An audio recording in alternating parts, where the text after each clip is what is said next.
Hi, and welcome to Trinity's Summer Bible Study. I'm Eric. I'm the pastor here.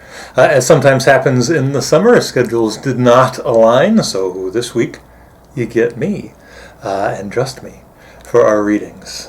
These are all on a theme, and it is not subtle. So we will start with a reading from selected verses of the first and second chapter of Ecclesiastes. Vanity of vanities, says the teacher. Vanity of vanities, all is vanity. I, the teacher, was king over Israel and Jerusalem.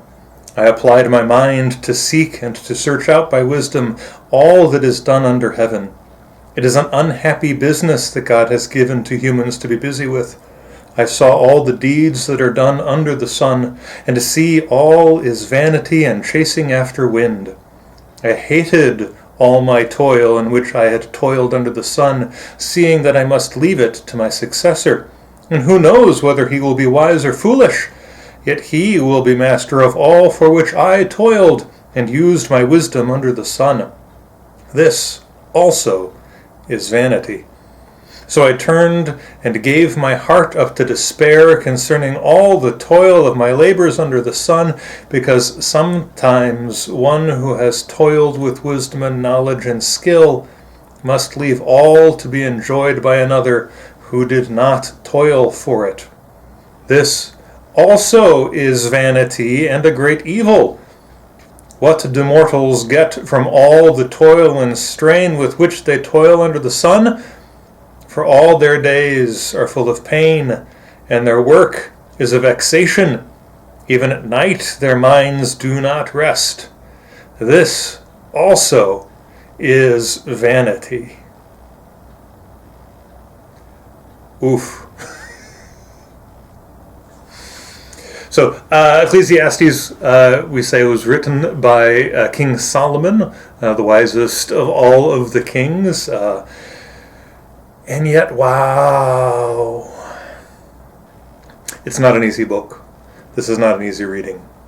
But there is this question of, what do you work for? Why are you doing the work that you are doing? Who is it for? What do you expect to get out of it? But even that question, I'm sure the teacher would say, is vanity. How much of this do we do because we choose to do it?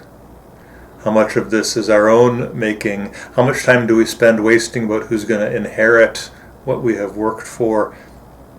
All of this is vanity. Us giving ourselves more importance, more primacy, making ourselves more central to God's story than God. Oof. Well, from the beginning we don't get any easier. Psalm 49 verses 1 to 12. Hear this, all you peoples, give ear, all you who dwell in the world, you of high degree and low, rich and poor together. My mouth shall speak of wisdom, and my heart shall meditate on understanding. I will incline my ear to a proverb and set forth my riddle upon the harp. Why should I be afraid in evil days, when the wickedness of those at my heels surrounds me, the wickedness of those who put their trust in their own prowess and boast of their great riches?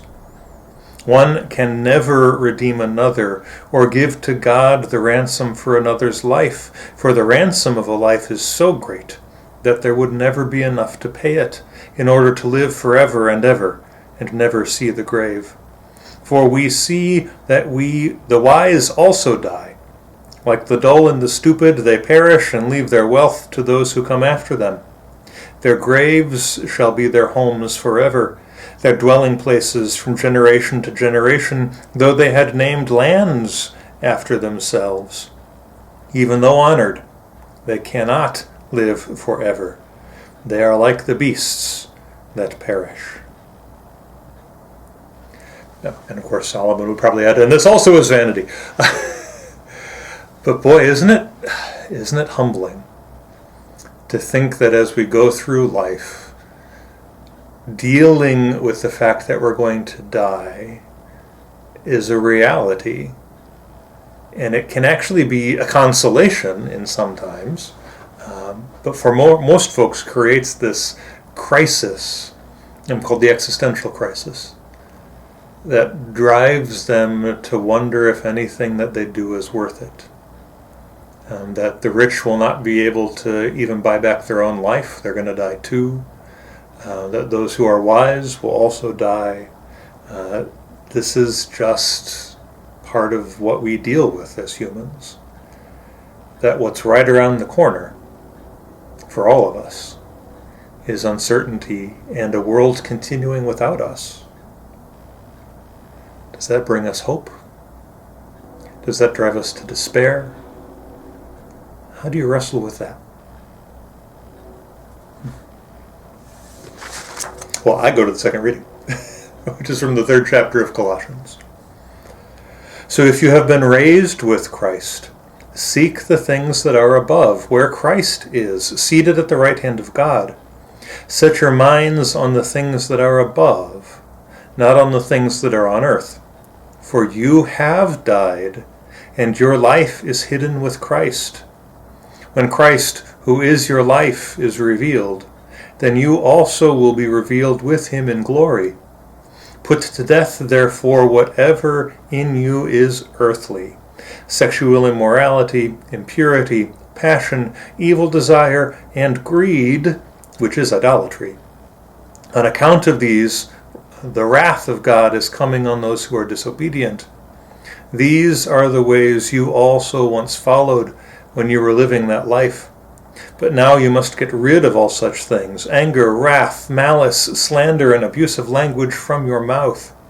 Do not lie to one another, seeing that you have stripped off the old self with its practices, and have clothed yourselves with the new self, which is being renewed in knowledge according to the image of its Creator. Then, in that renewal, there is no longer Greek and Jew, circumcised and uncircumcised, barbarian, Scythian, enslaved and free, but Christ is all in all. Aha. At least Paul's answer to the existential question is that we're already dead. Might not feel like a great answer, but for the Christian claim, well, that's true. When we're baptized into Christ, particularly baptized into his death. And so there is a sense that as a Christian, as a follower of Jesus, you can look at yourself and go, oh, I am part of God's story, but I'm just a small part of God's story. And isn't that awesome that I'm part of God's story? Because it is. So we stay focused on Christ and wrestle with, as Lutherans talk about, that tension between the old person and the new person, right? The old person who, through the waters of baptism, is drowned every day to sin, so that the new person might rise up to live before God in righteousness and purity forever. This is the balance of the Christian life. But I do want to stop with, for a moment, and notice the commentary that Paul provides, that greed is idolatry. This reminds me of two quick things. So one, my wife will often say that for me everything is idolatry, and I will say that she's right. Because every sin is idolatry, as I see it. Because every sin breaks the first commandment. Any time that we think we could do better than God, that we know better than God, that we don't have to do what God would want us to do because we can do it better, that puts us in God's position. But greed in particular is called out here as idolatry, because then you place yourself in God's shoes because you can get what you want through the wealth that you have accumulated. I do need to also add into here that wealth in and of itself is not sinful. It's your relationship to the wealth. And so somebody who is greedy can be poor, somebody who is greedy can be rich. Or middle class, like take your pick. Greed is an attitude towards wealth. But that it becomes idolatry, as Paul sees it, points back to this. There is something about the accumulation of things, the accumulation of wealth, that puts us in a spot where we think we can be God. Said another way, when I was working on my dissertation, one of my key examples of how culture has shifted from the 1950s and 60s into what at the time I was showing as the 90s and the 2000s is actually the movie Wall Street. And of course Gordon Gekko's sermon, On the Floor of Wall Street, which as we all know has the title and the line in it, greed is good. Because culture had shifted and in those intervening decades, so that now greed actually is kind of sort of considered good.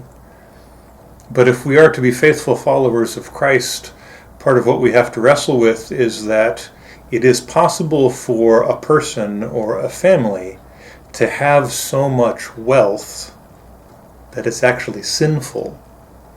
It is possible for there to be an immoral amount of wealth contained within what family.